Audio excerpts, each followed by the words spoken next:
my system went out. That's so fine. No, we'll just come back to Hot Talk. My foot hit the cord and knocked the power out. Was that what happened? Now I thought it was the cat.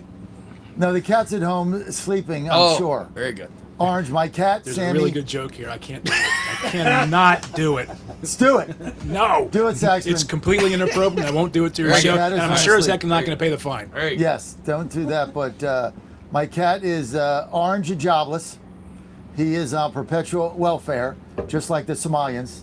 He sits around all day, eats, sleeps in the bed, takes up 2 spots, does nothing but lounge around and meow. So he would do great in Minnesota in the Somalian community, fit right in, wouldn't he? Orange and jobless, baby. No job for him. Okay. Orange and jobless. All right, let's get to a little baseball here now that we have to go to a quick break, and then we're going to bring in Kevin. How do I say your last name? Kester. Kevin Kester, former school administrator and 5-term Iowa member of the House Senate. The House. Member of the House. So. Where was your district? Ankeny. How far from here? How far from here? Oh, it's the main suburb on the north. Okay, great. Okay. Good. Okay.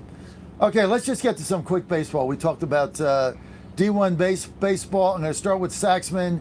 The Pirates, perennial last place team, horrible owners, spend no money. We need a salary cap and a floor, but you got arguably the first or second best pitcher in the major leagues.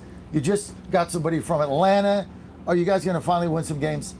We won games last year, just not enough. Do we break 500? I think we break 500 this year with that lineup. Now hold it. The Central Division is going to be tough. For our Hot Talk with the Ox listeners, which we just got back from break, we're having some technical issues, of course, because it's a crazed environment here. We're in the Trump bus. We've got 7 microphones, 4 people, 2 cameras, trying to make it all happen. So sorry about the cutout there. But you're talking baseball. Which team? I'm Chris a Pirates Axman? fan. Pirates fan. They had Twinkies. I love it. Kester says Twinkies. Oh, I can't. I'm so glad Kevin team is here because Ox hates to talk about the Twinkies, so we're going to get Kevin to talk about it because we're in Iowa Field of Dreams. But we're starting with the Pirates. Give your Saxman. Don't be shy. Give your assessment of the Pirates. 87 wins this year. We That just means you're over 500? we just missed the playoffs. Wow. Oh, No kidding. already? Wow. You're already missing the playoffs. That's pretty good. No, we're going to just miss the Well, playoffs. I know, but you're already 87 wins is gonna get you Momentum in. is on our side. 87 wins get you in. Close. It's going to be It's close. gonna be very We're close. going to You're gonna miss go in right the down last the- week just because of who we are. Games in September will matter in Pittsburgh. Because we're going to go back to October. We want to be playing in October. So this is how we get the segue going. Nice work. October. Right, it's a big month. No charge. Right, That's thank how you. we do it. Right. This is a All right, professional that's a operation. good assessment. We're going to go around the horn. We're going to get to get to Kevin here in a minute on the Twinkies. Let's get to Sheriff Clark, a diehard Cubs fan. You made some acquisitions. Normally the Cubs don't do anything. Last year they got Kyle Tucker, salary cap thing. We got to get a salary cap. He goes to the Dodgers. But you made some acquisitions. You got some good sneaky pitchers. What do you think of the Cubs 2026, Sheriff Clark? Milwaukee County Sheriff David Clark. It always comes down to pitching, John. You know this. Baseball fanatics know it. I mean, of course, you need some bats, but you got to be able to shut some teams down. And the Cubs last year did okay. I mean, they won 90-some games. They did okay. Made the playoffs, one round anyway.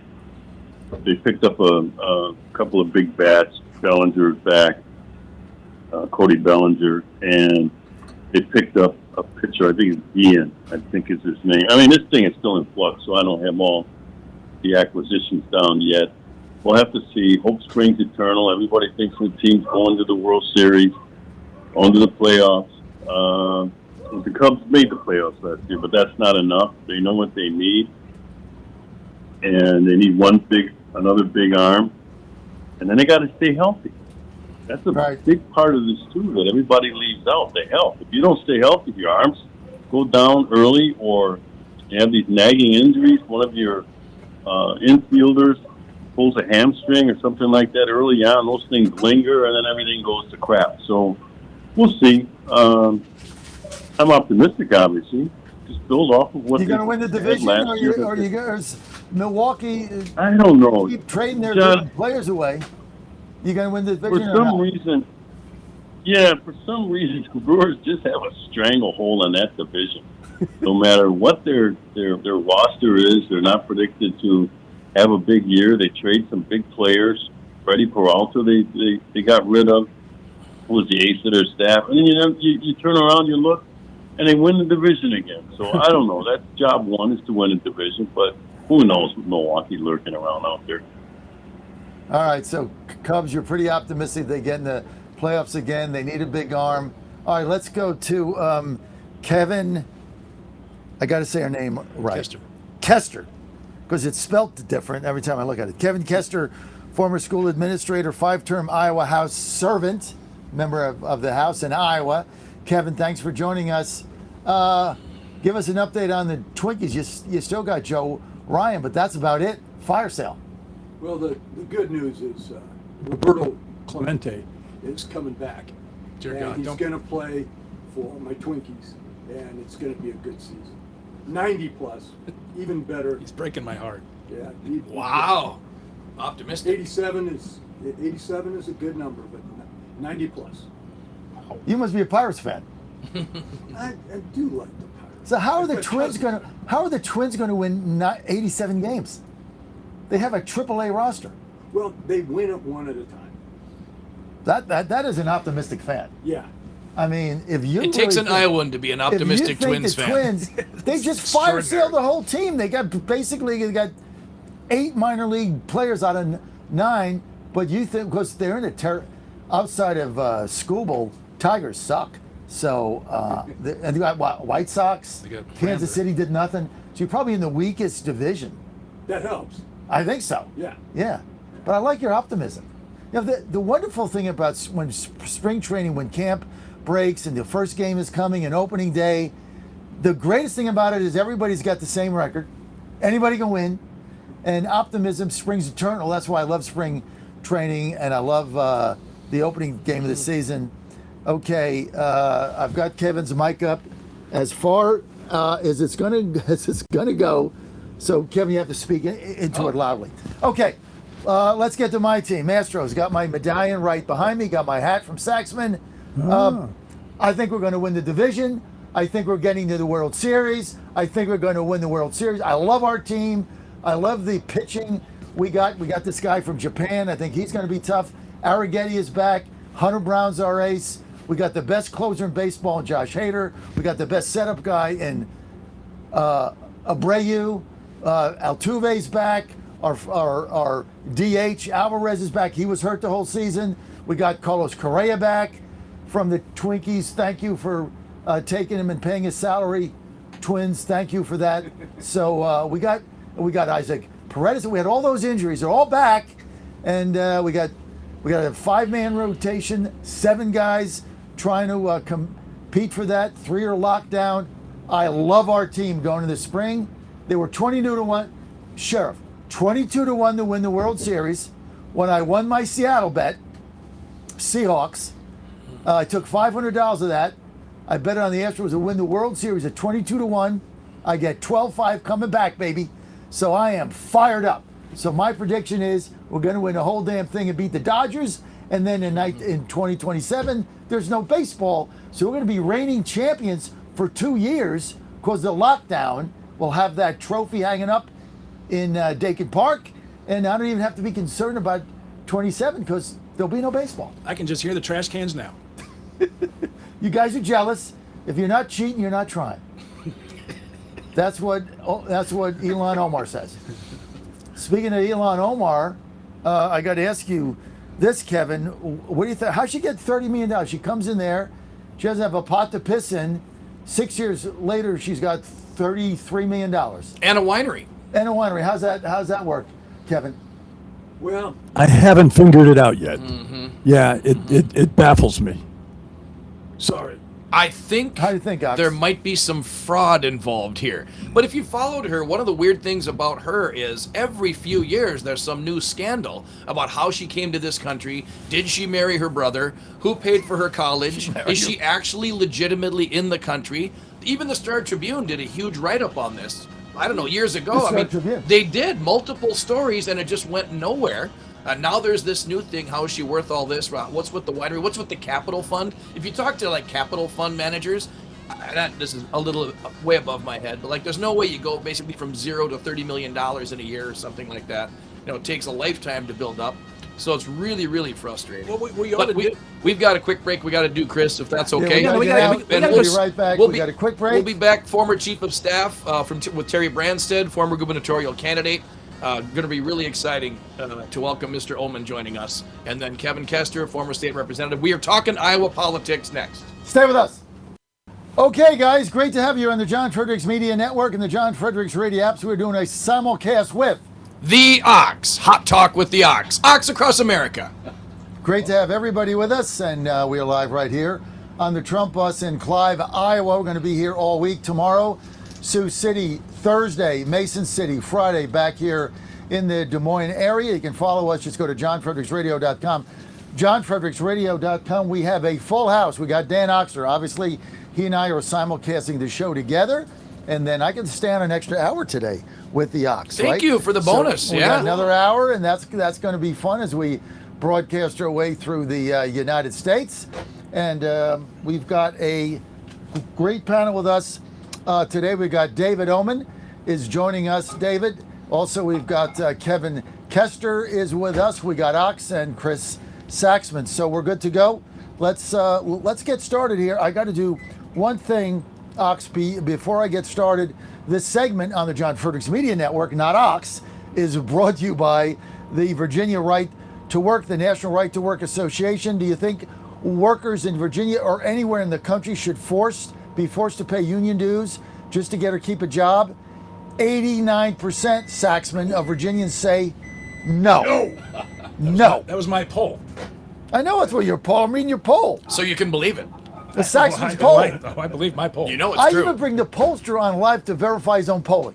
That You don't need to only do that. here You don't need to do that. on Ox and Godzilla. Of course, if you're listening to Hot Talk with the Ox, my nickname is the Godzilla of Truth. Then we got Chris Saxman, who we just call Saxman. So we got Ox, Saxman, and Godzilla. That's a pretty good show. We could do a song out of I don't that. think so. It doesn't rhyme real well. Virginia's right to work law is so popular, Saxman says 89% want it. Unfortunately, special interest left-wing lobbyists in Richmond are seeking to repeal right to work in Virginia with the General Assembly back. You got to tell your legislators and Governor Abigail Spanberger to oppose forced unionism and protect the right to work in Virginia. Sign the petition today. It doesn't matter where you are. Sign it today. Go to Virginia, spell it out, righttowork.com. That's Virginia, spell it out, Virginia, righttowork.com. This message paid for by the National Right to Work Committee, not authorized by any candidate or candidates committee. National Right to Work Committee is paid for and responsible for the content of this advertising. So thank you. All right, let's get started, guys, with Iowa, and let's roll. So let's start with David Ullman. David, you've been around a long time. What is the sense here? Midterms, you got governor's race, Congress race, all that going up. Give us a sense. Well, first of all, John, it's great to be with you. Thanks for the invitation. You talked about coming back here. Just stick around. You can vote here sometime, all right? Whoa. Come to Minnesota. You don't even have to live there. I know. Well, that's. Well, that was the petition. I just go there and vote. You just talked about your petition in Virginia. It doesn't matter where you live. You can just sign it. Yeah. That's how the Democrats run elections in the big cities. Anyway, you asked about Iowa. Let's talk about it. First of all, this is a very political state. Kevin would echo that. Amen. We're so fortunate to have the caucuses every 4 or 8 years, depending when the seat's open. So we get to see a lot of political talent come through here. And we take that role very, very seriously. We'll talk probably about a 28-year, maybe a little later in the conversation. But we are looking right now, we're in 26. And this is a swing state. And all the polling and all the anecdotes would suggest that we're in for one heck of a campaign. We've been around a while here, but the last time we had an open governor seat and an open U.S. Senate seat was 1968. Wow. I was 16 years old then, but I kind of remember that. We tend to elect people and keep them. in this state. So it's a target-rich opportunity for the other party, and it means we've got to work extra hard to hold the offices that we have. We can talk more about them if you'd like. Yeah, you'll have to just speak up a little louder, Okay. David, to help All us right. out. So I'm going to get Ox. Obviously, it's his show too. But give me a sense of Iowans right now going to the midterms. We'll talk about your candidates in a minute. Just give me a sense of Iowans. They feeling upbeat? They excited? Are they concerned about tariffs, the farmers? Give us an overview of how Iowans feel right now going to the midterms. Great question. The quick answer is all the above. I mean, you've got Republicans who are excited. You've got Democrats who are chafing. They haven't had these offices for a long time. They see opportunity. They've got robust primaries to pick their nominees. You've got a lot of people in the middle who are just trying to get through the day. And you know, the economy is not really great right now for a lot of people. I think we have to recognize that because a lot of other people do.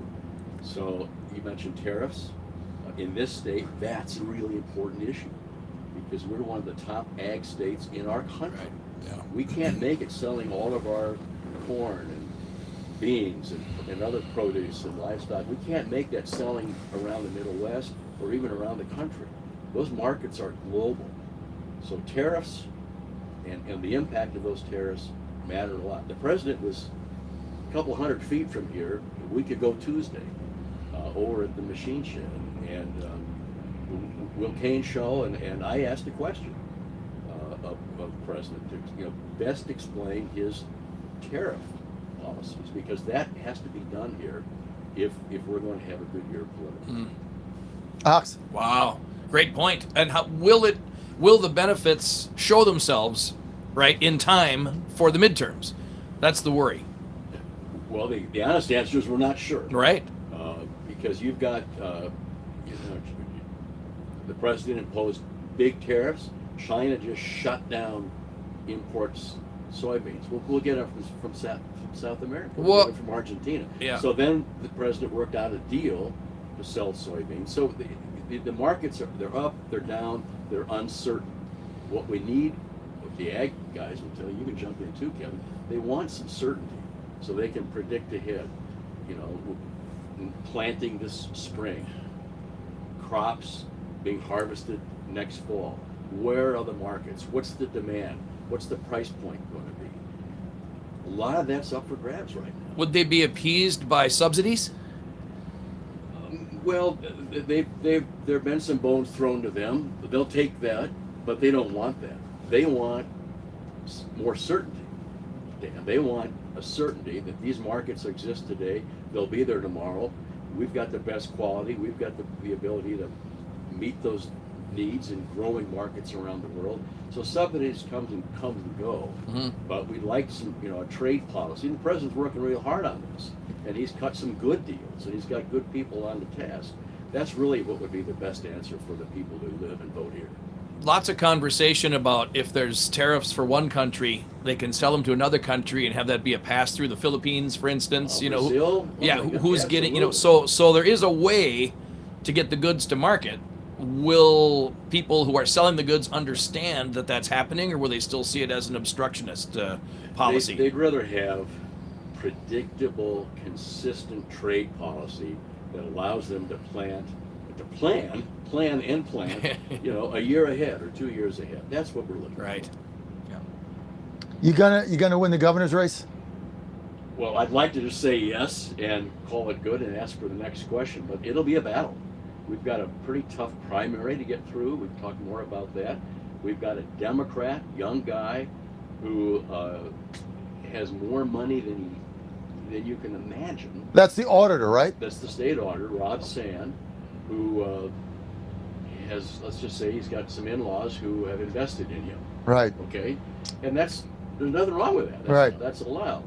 But he has done a very good job of getting his name out, moving all around the state. Kevin, you've seen it, and he will be probably the most formidable Democratic nominee we've seen in decades. But he campaigns as a moderate, right? He campaigns as a moderate or central left. That's what Spanberger did in Virginia, and And she look won. at that mess. Right. Right, That's Chris? The total joke. Well, I mean, So we're we- only 3 weeks into the General Assembly session, so we'll see what happens. Yeah. But it's not in the direction the Republicans want to go, clearly. Right. Well, that was a candidate issue, though, too, wasn't it? Oh, we had a horrible candidate. Clearly. Terrible. So but Iowa. we didn't Yes, get to. you did. But this is the other thing. This is like, are Trump voters going to come out in Iowa in the midterms? They didn't come out in New Jersey. They didn't come out in Virginia. They didn't come out in North Dallas. They didn't come out in that special in Pennsylvania. That was the first sign. Are they going to come out in November in Iowa? Is my question, David Oman. Well, and that's why the president was here 2 weeks ago today, is to rev up the base and remind them that off-term elections matter. We don't want to lose the governorship. And we lost it in 1998. I can talk more about that. I was in that. I was in that primary. Came in second, and the gentleman who won the primary, we all knew would lose the general, and guess what? He did. And it took us 12 years to get the governorship back. Wow. We don't want to repeat history. So we've got to get through a tough primary, pick the best nominee, run a great campaign, energize the MAGA base, the party base, but get all Republicans to stay in the fold and then turn out. So was Randy Feenstra the guy? I'm unsure about that. You're asking questions, I want Yeah. to give you straightaway answers. Mm. He's had several months to put this campaign away. It hasn't happened. So we've got... Why not? What's he not doing? Well, you'd be probably best to ask him that. But look, Randy's a good person. I've known him a long time. He was a good legislator. He's been a good congressman. He's been a loyal Republican in the House caucus. But I've said this to the other media. If you're going to run for governor in this state, and probably any state, if you're going to run for governor, then run for governor. Get out there. But he's in Washington. Well, he's got to figure out his calendar. He's on our show on But Friday. I'm going to. He's coming here live on Friday. About this. Right. But connect the dots. I mean, we are the first caucus state. Right. So we get in every other presidential cycle, if there's an incumbent, we get a pass, but open race, open seat, open White House, open Oval, we get 7, 8, 9, 10, 15 people running for president out here Right. every 4 or 8 years, right? And we get to know them. Yeah. And I've had people that I don't know, I've only met him 3 times. I'm not sure. That's right. Yeah. And so if you take that psychology and apply that to a governor's race, a chief executive office, where the state's small enough that you feel like you know or should know your governor. And there are a couple of other young men who are out there running and doing that. So Randy's got to step it up. If he wants to. What's the deal with this Steve guy that got the endorsement from Vanderplaat? Vanderplas. Yeah. Bob is a very devoted guy, and he has run an excellent organization, a not-for-profit. He came behind President Trump last time, and it was 16 helped, but he still has a lot of credibility, and he comes from Northwest Iowa, and so it was a bit of a surprise, maybe not a complete surprise, that he made a decision that he could not support Randy for some of the reasons I just talked about. Mhm. Adam, a year ago I didn't know Adam. I've gotten to know him. He's a very interesting person, business background, key role in the Governor Reynolds administration, and he's doing what I talked about a couple of minutes ago. He's out. He's moving around Iowa. It's a small town, so that not all 900, but he's moving around where people are getting to know who he is, what he's for, what he would do as governor. That's how you win a primary. Very insightful. That really Well, it's really nice. sets the stage for the expectations of the Iowa voter. I don't know how it's Well, like, oh, but yeah, That's just one. it That's is. just 101 right it's there. 101, Feature's right? got a big lead in your primary. The bigger issue is beating your auditor, because that guy's out every day and he's got millions of dollars, and his campaign's a fraud, but all he did was balance a checkbook. So I mean, he has no record. Okay, we got to go to a quick 3-minute break. We're going to be a 2-minute break. No, 3. We're going to be right back. John and Ox, Chris Saxman, David Oman, and Kevin Kester. Stay with us. Ox, hot talk with the Ox across America. Simulcasting Minnesota all the way down through Atlanta. Great to have everybody with us today on the Trump bus, on our bus tour in Iowa. Day 2 in Clive, Iowa. Chris Saxman with us, Dan Oxner. Also, former gubernatorial candidate and bigwig in Iowa, David Oman, is with us, giving us his insight. Former House of Representatives member and very loyal Twins fan, Kevin Kester, saying they're going to win 87 games when they just had a fire sale and basically they got a AAA team playing with a couple single A's thrown in there. How this team is going to win 87 games? But he had an answer. He says, we play in a division that sucks. That might be the answer, right? If you could just play the White Sox 60 times, you'd probably be in good shape. So hope springs eternal for these hapless Twins fans. But I got to get to Omen here before I get to politics. So you're a Vikings fan. We're going to change the name to the Minnesota Somalians. What do you think? Well, I was up for the Vikings game right after Thanksgiving. They won that game. You know, hats off to Sam Darnold. Oh, you're being gracious. Well, I am. They're being nice gracious. here, John. Let it go. This is Iowa nice. Yeah. I'd say screw him. He didn't do shit for us. Stop that. There's Hit the button. There's a fine. Well, the Vikings GM wishes he could have that decision over again, that's for sure. They went with McCarthy. Hopefully he'll do better this year when it's 26 now this fall. But I felt really good watching Sam Darnold, seeing that talent emerge nationally in the country, getting to see what a good guy he really is. And he handled the win magnificent.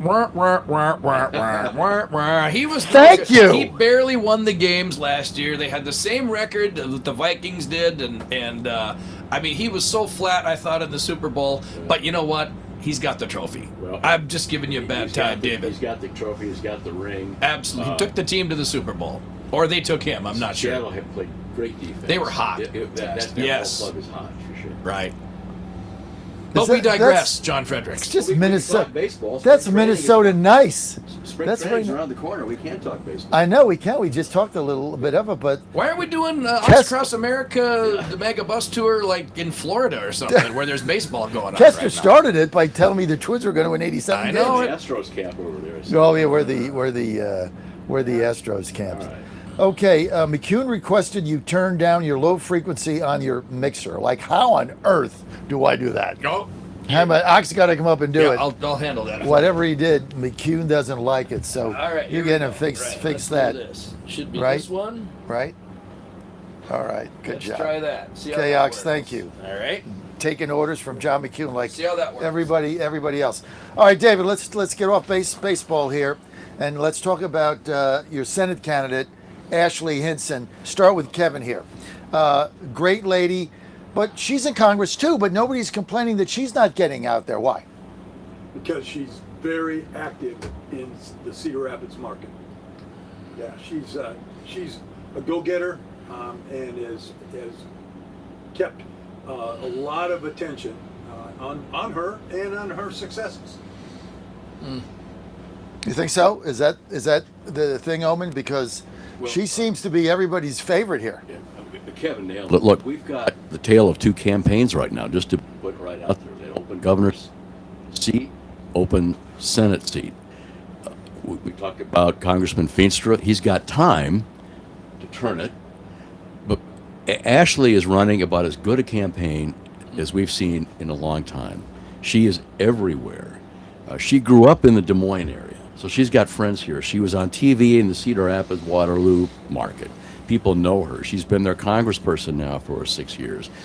And she's got an effervescent personality. She's good on the issues. She works hard. She meets people well, retail, one-on-one, and they're doing well financially. I mean, it's everything that we've talked about in the other campaign is playing through really well in the Senate campaign. And it's important that we hold. That's a hold seat.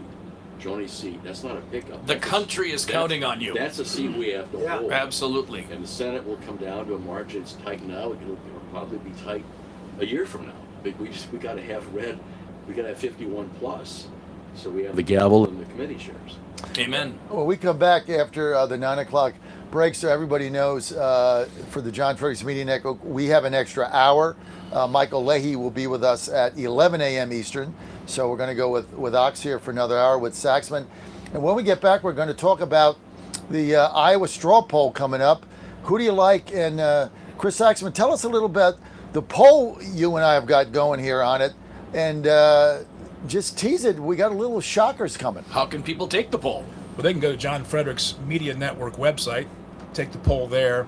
But we have basically the top 11 names that have been mentioned nationally, and we also have an other category. If you want to say I don't like any of the above, you can pick other, and you rank your choices. And what you do in this format, you get to see not only who's winning, but also who's where the vibe is inside the party, who's really strong and who's not strong at all. Because you can get like someone like Steve Bannon getting a lot of votes for first, but getting a lot of votes not for first, like dead last votes, and that balances us, like who's really got the ability to be the strongest general election coalition, because the Trump coalition has to stay together in 28 to win the presidency again. Amen. So this kind of a polling format shows you exactly what the Republican electorate is thinking. Well, not exactly, but a really good snapshot to go, okay, if this team's going to march forward together, how do they do that, and who's going to be the ticket? You know, and you mentioned ranked choice voting a minute ago, right? We were talking about this yesterday. We got to do a segment on that.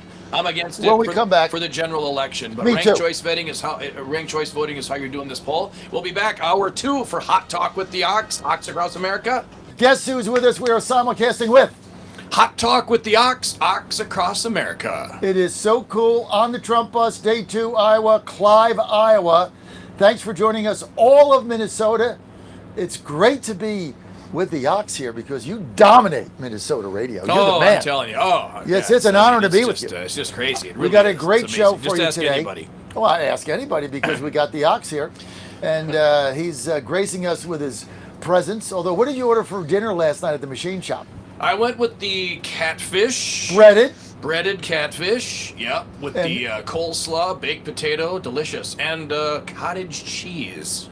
And I went with the grilled catfish, of which when you were done with your breaded catfish, you wanted some of my grilled catfish because you were jealous that I had it prepared the right way. But what did we all want actually when we saw it delivered to the next table? The mega pork chops. Stuffed pork chops. I've never seen an Iowa. Is that an Iowa thing? Like, we want that. Big time. That pork chop, like it could have fed all 4 of us. Yeah, it's like a hubcap. Oh, it's beautiful. The National Pork Producer building is right down there. It is. There it is. Yeah. It's right next to the Iowa Pork building. We saw that thing coming. We're like, what the hell is that? It was like, it's like half the pig was on that plate. Unbelievable. I mean, Iowa's known for its corn, obviously, but corn feeds the pork, right? Exactly. So you have a lot of obviously you've got logistics. That was unbelievable. Location. Yeah, they measured that by height. Larry had the mega meatloaf. Yep. That Larry says, "Oh, I'm not hungry. I just had a bar. Yeah. I don't know if I should go. Right. I just had this bar. I just had some energy bar. I'm not that hungry." Rat. Okay, I'll tag along with you. And then he orders the biggest meatloaf plate I've ever seen in the history of man. And that was measured by height as well. I don't know what was taller, those pork chops at the table next to us or Larry's meatloaf. Larry's the guy behind the scenes, by the way, pushing the buttons. Yeah, he's a bus driver and he pushes driving the bus. So. And he had that piled up with what do you have on there? Mashed potatoes? No, yeah, and then the crispy onion thingy bobs. Crispin onion ring was like 8 feet tall. Yep. And there, was it on toast or something? I don't know. It looked like it had another layer of starch. Plowman's meatloaf. That's what it was. This is the machine shed. The machine shed. 5 locations. Trump's here all the time. Got to put in a plug for this area. Yes, go ahead. Because I've been looking for that area of Des Moines for years, all my years coming here, and I think I found it. We've got a great owner that owns these hotels, right? Michael Whalen. Mike Whalen. Mike Whalen. And great he owns guy. the machine He's shed. right He owns over there this whole now. corner here in Urbandale. Yeah. And it's I want to meet him. I hear he's a great guy. He's coming at the bottom of the hour. Excellent, great, and he can tell us all about his properties. But now I got the hotels to stay at and the machine shed, and now I know where to go in Des Moines. We forgot when we were walking up there. I'd forgotten. Larry was like, "This is where we did the Donald Trump Jr. interview last year during the caucuses." I'd forgotten it was there. Always stuff going on here. Yeah, for so the, we had for a the lot Republican of fun. caucuses, right on this piece of property. Big shout out to Michael Whalen. Big Anyway, shout out. Larry ate his whole plate. I told Larry, I said, Larry's digging that thing. I like, dude, when you get to the white part, that's the plate. You can't eat that. Stop. All right? He's like banging on it. Maybe there's some fell on the floor. Then I felt sorry for him. Give him equal time. I've never been to a restaurant that automatically serves coleslaw and cottage cheese. Whether you want it or not. To the table. Like, y'all get coleslaw and cottage cheese. Yeah. cottage cheese. I haven't Was had that an cottage. Iowa thing? When was the last? Did they even have cottage cheese anymore? They still make that, Chris? Cottage cheese? Yeah. Oh, it's taken off like gangbusters because it's a lot of protein in cottage cheese. Oh, yeah. I should And be so eating people that are putting thing. into a lot of blended drinks to increase their protein. This afternoon we'll go there for lunch and I'll get the cottage. Well, you know it's a big pork chop when they don't tell you the ounces and they tell you the steak ounces. It's like a 16-ounce, fillet. There's no measurement on these chops. That's like intimidating as hell to It's begin just with. big. It's just just like big. It's going to cover the plate. It looked wonderful. Next time. I'm looking I at the know, menu talking right about now food. because y'all are talking about this. I'm I like, know. I'm like, Well, we machine asked you shed. to join this is us. intriguing. Call it in. I have a challenge. This is the Machine Shed Challenge, the 96er. It was the 96. I ate a 96 96. ounces. There you go. Too much. You gotta eat 888 the gristle too. You, if you're on the Ox Show and you want to call in, or you're on the Frederick Show, you want to call, whatever you want, 888-480-5646, 888-480-5646. Okay, straw poll. We've got one going. Go to John. Doesn't matter if you're with the Ox Peeps. If you're an Ox Peep, go to johnfredericksradio.com. We're going to give it Ox so he can put it up on his site. johnfredericksradio.com, that's the site, and you vote in that poll.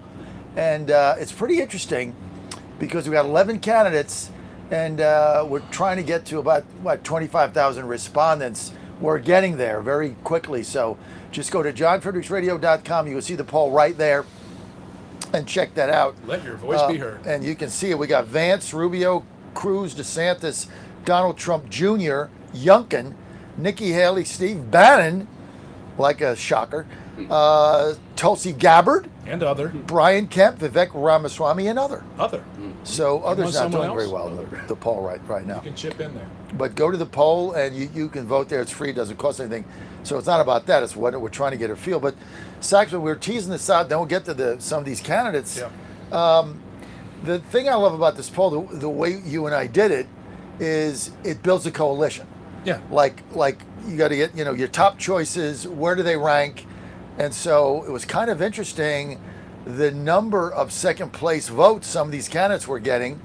And then we had one candidate, I could spill one little bean, that got a lot of third place votes, but no second or third place votes. Like he Right. was either first or out. Well, and then because Ox brought up his opposition to ranked choice in a general election, and a lot of people agree with you, and that's not the purpose here. The purpose Hopefully everybody agrees with me on that. Yes, they do. I don't agree with myself some days. But the thing with ranked choice inside the party is you keep the coalition together, you build the coalition, you don't go at each other hardcore, you're not ripping each other apart personally. And that's what we saw in the 21 election in Virginia when Glenn Youngkin, Winston Sears, and Jason Mraz won. We had a big field, but they weren't tearing each other apart, and they ran on issues, and they turned the party around in Virginia. So by using this format nationally, we get to take a look at inside the party, who's winning and what are the dynamics internally between the other candidates and how you keep the coalition together, because there are going to be disparate ideas in here and disparate personalities. And a lot of people's own particular issues, they want to be brought to the fore. So when you do that, you take a look at and see how the party's evolving. And if you want to keep a coalition together to have a binary choice in the general with the Democrats, this is a very effective tool for the toolbox, and a great instrument to show people, look, there's a leader, there's a decisive leader, but inside there's some really interesting dynamics, and I can't wait to show the people that. So when you participate on johnfredericksradio.com and go to the poll and participate, your voice will be heard, and it's an extraordinary thing. Looking forward to seeing those results. You know what somebody asked me in the chat, did Brian Kemp get any votes? Yes, he did. Yeah. Brian Kemp he got first place votes. So, but here's the thing that I'm going to say by looking at this poll, even if we get early results in.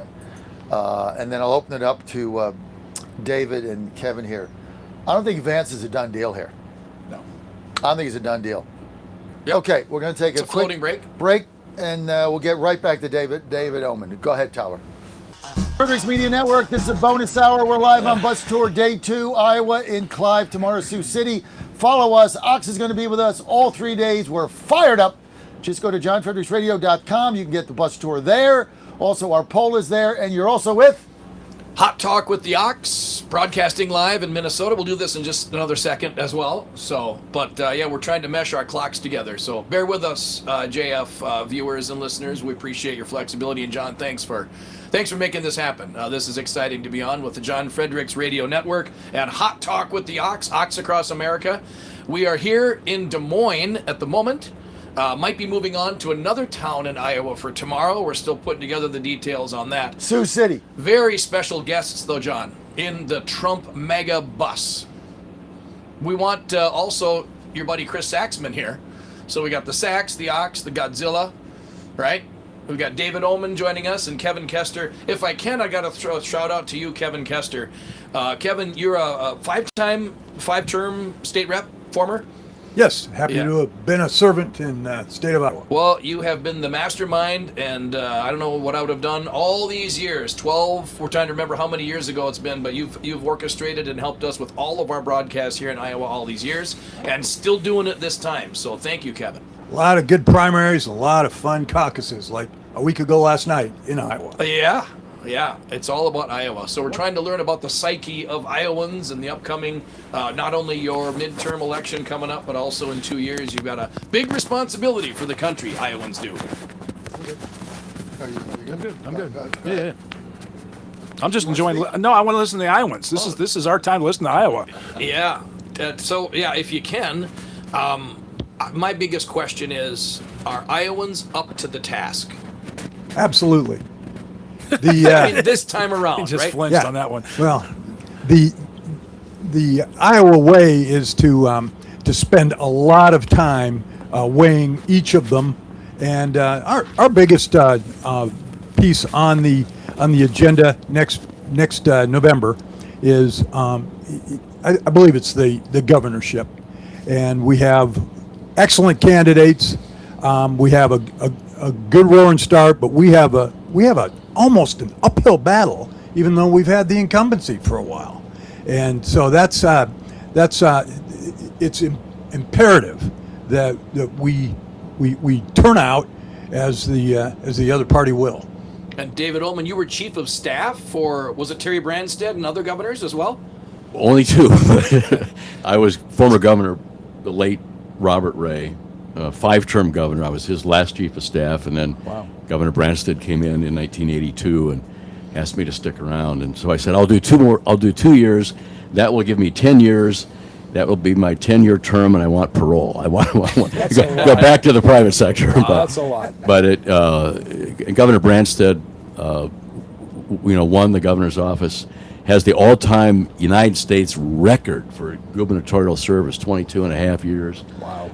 And he always campaigned, back to what Kevin was talking about, we've been talking about how you win in Iowa, you work hard. And Branstad would always talk about, work hard, work harder, and then get hot at the end. And he was the one who really started. Well, Grassley started it. Actually, George Bush started it when he was running in 1979-80, going to every county. He got to 97, and then Grassley ran in 80 for the Senate. He went to all 99. Branstad picked it up in 82, and now it's just de rigueur. You go to every county, or if not, you get talked about, and not in a good way. That's the new standard. That's the standard. And does it go to the Iowa work ethic, the hard-working, blue-collar farmer who says, look, I get it, you want to do these things, but you have to show me that you're going to work as hard as I work every day? The short answer to your question, yes. I think that's how it works. You want It's a people's proving vote, ground. you look them in the eye and you ask them for the vote. Yeah. There's no shortcut. You can buy all the TV, social, you name it. But at the end of the day, people will tell you every caucus cycle, I met 8 of them. And the one that bonds with them and who's good on policy, has good campaign around them, wins. It's not hard. It's not rocket science. That's what I learned running for office, Kevin. You probably did too. When you knock on doors and you sit down with someone, they're going to bring you tea in Virginia, and you're going to talk. You're going to talk. I had a caucus lady, one of who headed up her caucus. She goes, "Chris, how many doors you knock on tonight?" I was like, I don't know, 9 or 10. She's like, what? You got to knock on more than that. I was like, look, when you knock on these doors, they sit you down.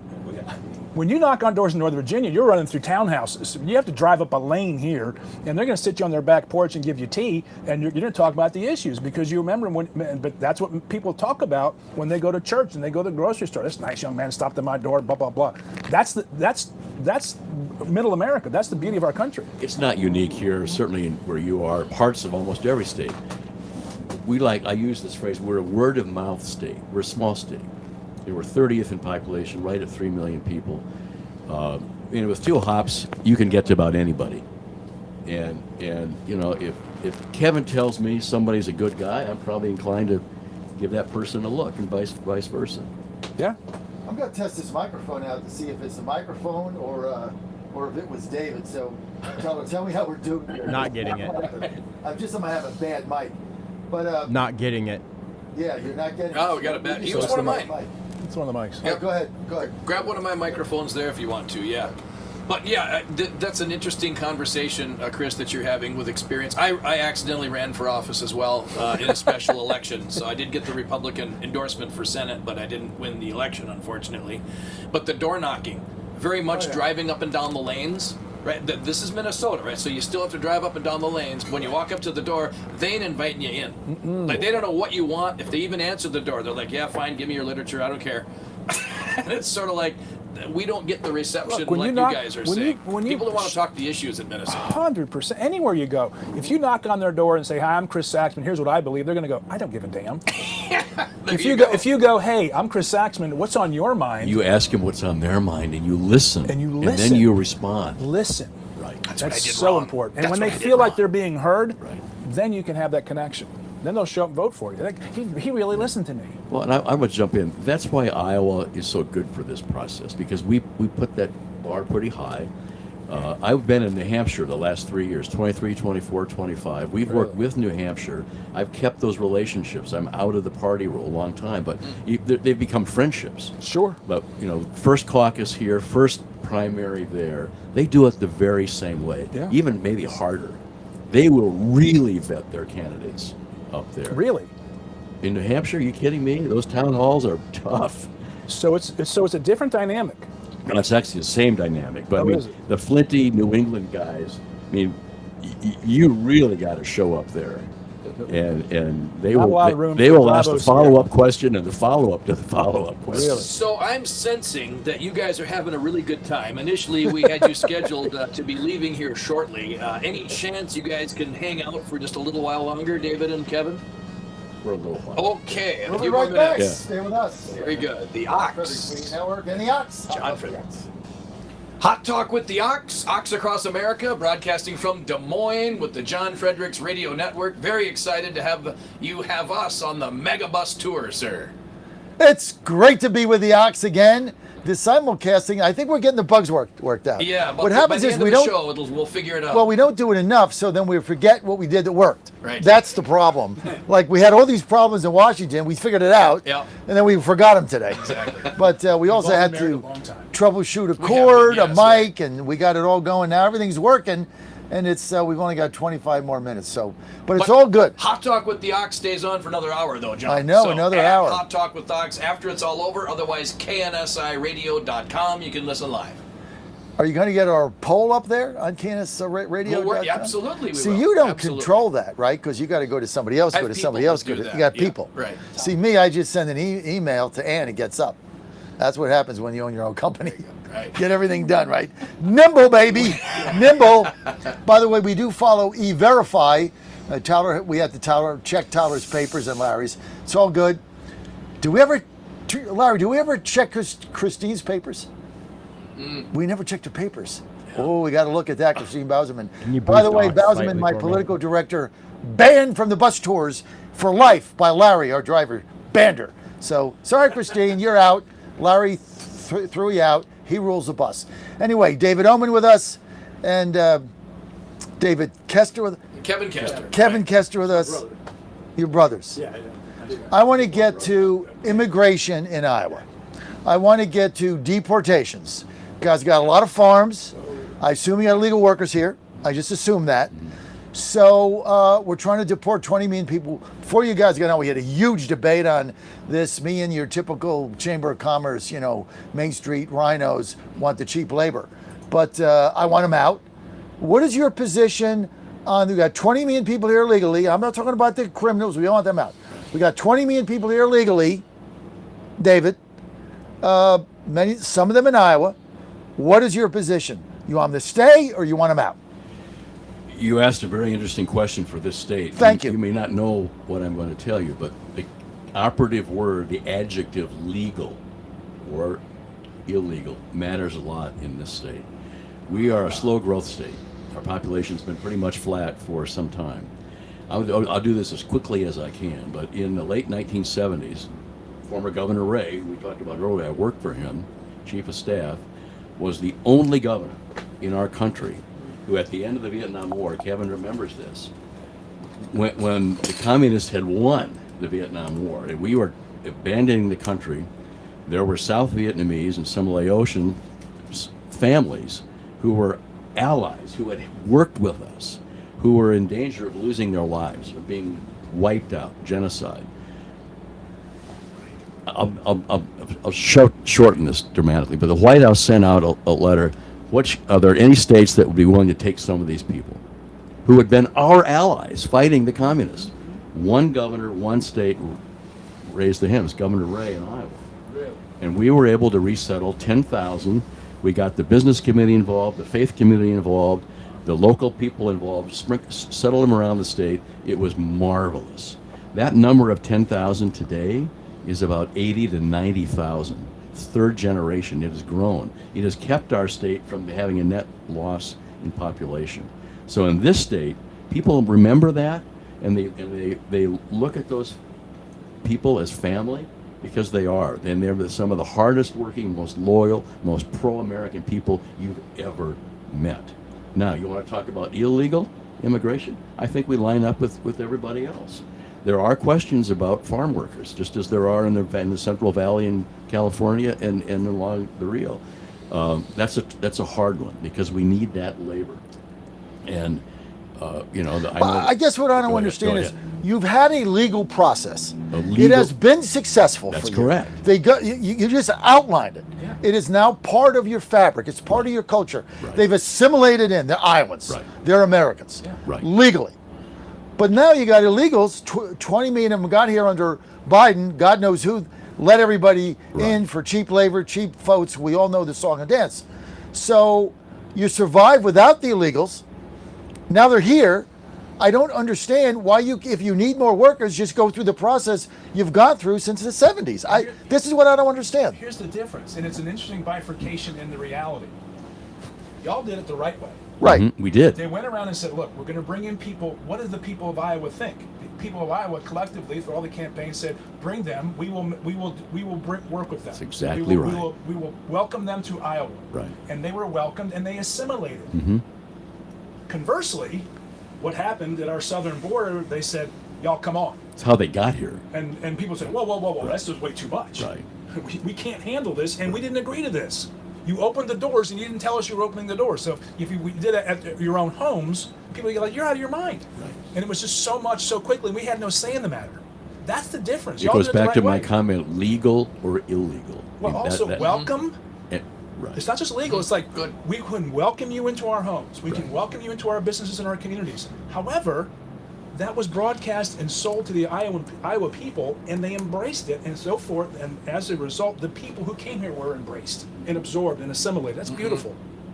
That's the way it should be done. Amen. Amen to that. And that's what the country was built on and all that. And that's for sure. And if I can take it back to the Somali situation in Minnesota, different, right? It's a very different dynamic. The sponsors were irresponsible, in my opinion. In the sense of the Hmong, right? The boat lift, the boat people and all that, which I agree with you 100%. It's been a great service to our country. They've been great citizens and all that. They helped us, right? They took a chance by helping us all those years ago. We made them a promise, brought them here. We fulfilled our end. They fulfilled theirs. It's been great. That's not the same relationship that we have right now with the Somali population, unfortunately for us and unfortunately for them. It's not fair to them. Should have been done differently. But when they're going back and forth to their country, That's not a war-torn country that they had to come here for. And then they're sending their money back to Somalia? It's a whole different deal. So now what? Yeah, so now what? Right. Well, That's my we just question learn to live is- with it. Yeah, We elect well, them to I think- office and let them be part of the government. I think they need, I mean, our whole argument here is Trump said, I'm going to deport the Biden 20 million people. The argument now is the same one that I've heard for 50 years. Now that they're here, well, you know, we need them on the farms, we need them here, the economy will collapse. But that's not what you guys are saying. You guys are saying we have a process to get the labor we need through a legal process. They come, they go, they make their money. But we still got the Chamber of Commerce set telling us, well, you know, 20 million, we don't like the optics, and, you know, we got the kid with the bunny hat, and that's not good. We don't like this, we don't like that. We're going to lose the midterms, and, you know, we don't want amnesty, but we don't want to deport them. Well, then what the hell is it? Right. It's no policy. There's no policy. I mean, the debate I had earlier with Alfredo Ortiz is like, oh, don't paint me in a corner, I don't want amnesty. Well, you don't want amnesty, but you don't want to deport them because you say the economy will collapse without the labor. So what is it? It's just a nothing. It's just, we'll just look the other way. That's what, look, if Trump said, I'm going to get rid of the illegals and I'm going to close the border, the others, you know what, whatever, they're here. Then I say fine, but that's not what he said. He didn't get 77 million votes on that. He said, I'm going to get the 20 million out along with the illegals. And so that's our argument now. And I'm trying to find out if somebody asks me, how do Iowans feel about getting these 20 million out? What would your answer be? Well, I think you can hold two truths. We celebrate what was done 50 years ago, 40 years ago, with the legal immigration of those refugees who have been our allies. We've already talked about all that. I think Iowans, on the broader question of illegal people and what their future is, I think we line up with most of the rest of the country. Certainly with the most Kevin, of, do you of the Midwest. hold that view? I Kevin? do. Yeah. Right. And your former colleagues in the House probably. wasn't a continual discussion at all, and so I can't speak for the current or the colleagues that I had, but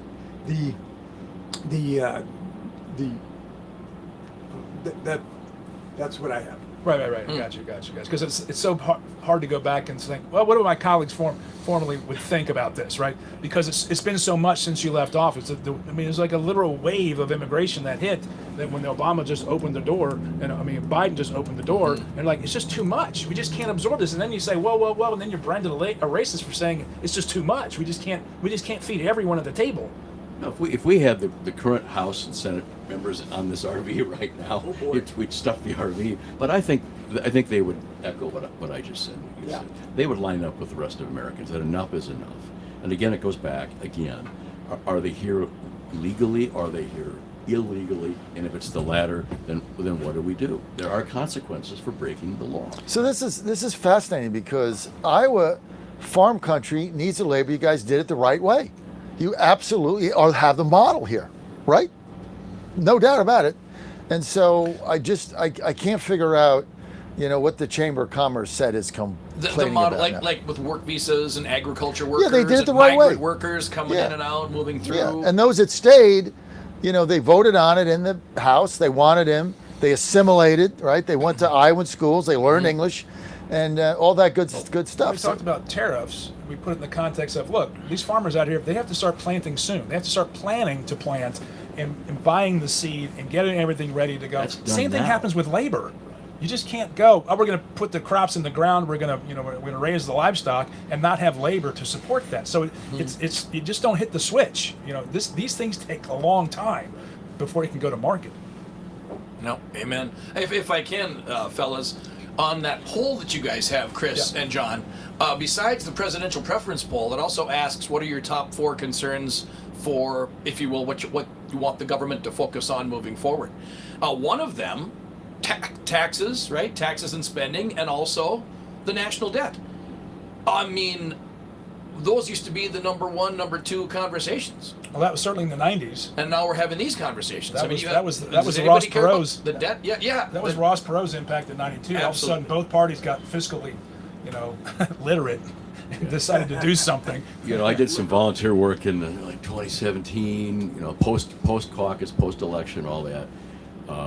Fix the Debt, Concord Coalition. Great people were out here.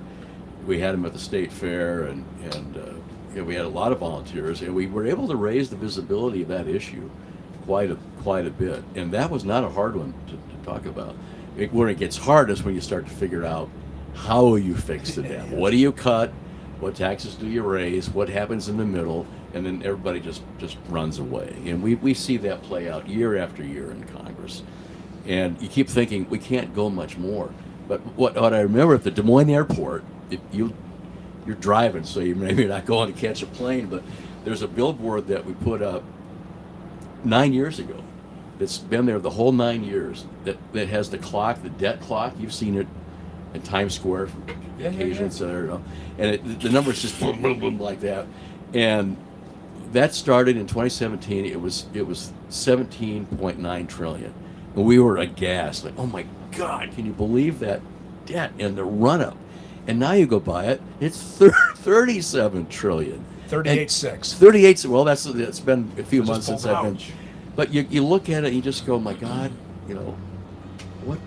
when will it end? What are we doing? Seek it lovingly, but there's got to be some serious work, bipartisan, both branches, to say enough is enough. Here's a couple more numbers that'll blow your mind. Debt per citizen, Oh gosh, $112,000. that includes every little child. That's debt per citizen. Debt per taxpayer, $355,000 you owe. Yeah. Guess what? We're not going to pay that off. We So can't get I there don't know from what here. the solution is, but it's been clear to me for a decade. This is not getting paid off. This isn't our grandchildren and our grandchildren's grandchildren that are going to pay this off. Something's going to have to happen. I don't know what it's going to be, but it's not going to be the traditional, Dave Ramsey, spend $5 less every day and pay off your car You'll loan whack type deal. entitlements. That's You're part of going what to have to go after entitlements. There's no way getting around that. But you have to your point about bringing in refugees. You don't get there overnight, but you have to sell it to the American people. We're not going to get there overnight. We've got to change the trajectory on this and start bringing this down and bringing the velocity of the increases down and start paying it off. Just to get it going down would be a monumental task. It is Iowa. We could have a bake sale. Sorry about that. Just kidding. Hey guys, we just went to break. We'll take a quick break. We'll be back on Hot Talk with the Ox from Iowa next. You're on John Fredericks on the John Fredericks Radio Network. We are in Des Moines, Iowa, somewhere in Urbandale or something like that. Larry's making some coffee.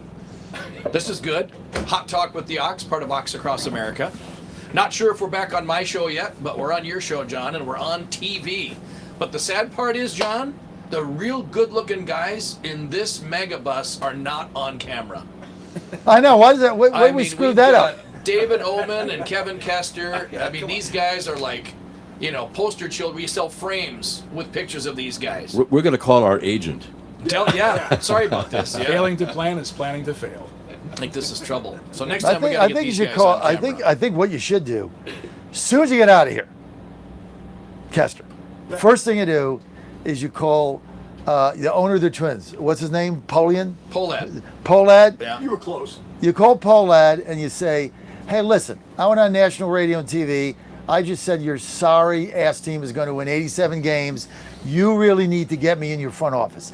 I need to be your spokesperson for the Minnesota Twins to fire everybody up, because I was doing battle with these guys, the Astro fans and the Cubs fans, and I'm like, hey, we're going to win 87 again. We're going to shock the world." And I think you should be in the front office. You should be their comms director. Well, Right? We'll Don't you beat think the White so? Sox. We'll beat the White Sox. 60 times. We three should go to a Twins game this summer. Yeah. I'm in. Why I'm would in. I do I'm that? in. All right. That'd be fun. Let's do it. You guys can go. I ain't going. I'll buy the They'll hot dogs. lose my number. I ain't going to no Twins game. It isn't downtown Minneapolis. That's No, the I'm other not definitely problem. not going to a That's Twins why game. Nobody likes to go there anymore. Put you in charge of security. Oh my gosh. Yeah, I'm not qualified. Some of my Just- listeners are though. We'll bring them along. No They Twins. carry a lot of iron. I don't go to any road games. I swore off road games. Now, Whenever we see the Astros play, if we can't go see them at home, we don't see them. Except if they play the Nationals, because we live in D.C., we got a suite. That's the only exception we make. But other than that, I won't see them on the road. I'm done with that. Ever since they won those 2-3 games in Atlanta, I'm done. World Series, home only. Anyway, that's not what we're talking about today. Great. Oh, we got. I think that's Whalen? Michael Whalen's coming in just in time. Is this the proprietor of the We got 3 minutes. Let's go. Come on in. Whalen, let's roll. Hot Talk with the Ox and on the John Fredericks Show. How are you? Mike owns the place here. He owns this whole Give him that complex. microphone, Mike. Come on in, Mike. I'll get the We'll door get the for door. you. Here, Come take on my in. microphone, Mike. We want to meet you. Okay. Yes. Yes. You can just stand there. You can just stand up there. Okay. Because we only got 3.5 minutes, right? That's it. We got 3 minutes. You're coming in. So we're We've good. warmed him up for Mike you, Mike. Whalen, introduce yourself to everybody. We ate at the machine shop yesterday. We're staying at your hotel. Everything is phenomenal. Well, I appreciate that. And, I didn't realize I was going to be thrust into the Godzilla of truth. Well, that's what happens show here. here. I mean, Just this is- thrust in. Okay. That's right. You're the way to go. We had Donald Trump here. We went up there last night to the machine shop, and Larry, machine shed, and Larry reminded me that we were there 2 years ago and doing the Donald Trump Jr. interview before the caucuses. Oh, yeah. No, Yeah. no. In fact, it was the Machine shed. machine shed. And as he left this time, I said, Mr. President, thank you for coming to the machine shed. And he looks and he goes, I love this place. I need to buy a piece of it. And so one of my bankers came into the building and goes, well, tell him he has to sign his pro rata share of the personal guarantee. Apparently, those pork chops are enough of a purchase. You consider it shares. There you go. No, did you try one of our No, stuff jobs? they just keep talking about how big the damn No, we're going pork back chops there are. Thursday night. We had the catfish. I had the Okay, catfish. well, you're doing the Midwestern thing. Yeah. Catfish, and stuffed Iowa chop. He had the meatloaf. Well, did you finish it? Yes, he ate it all. We were talking about that all day. Okay, well, you got the plow. Okay, well, that's yeah. Plowing right through it. Well, we were kind of we did farm to table and cooking from scratch before farm to table was cool. So It's phenomenal. We're kind of Yeah. country before Hotel's country's cool. super, Mike, for putting us up here, and thanks for the space. It's been great. Well, you got a little visibility here at about 90,000 cars here. So we're going to Sioux City this afternoon.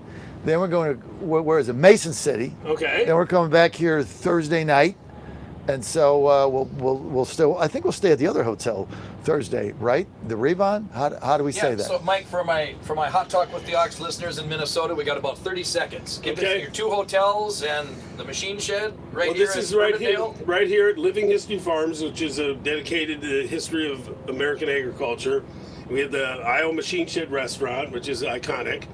And then we have the Revel and the Renovo hotels here, both Hilton Tapestry Collection hotels. It's a great place to be. Easy to get to. Great lodging, food and beverage, pool, jacuzzi, everything. Do it all. Yeah. We feed you, we sleep you, Yeah. we'll make you happy. And you're one of us, so it's great to meet you. So Plus, got a now great we know bar. where to stay in Des Great Moines. bar.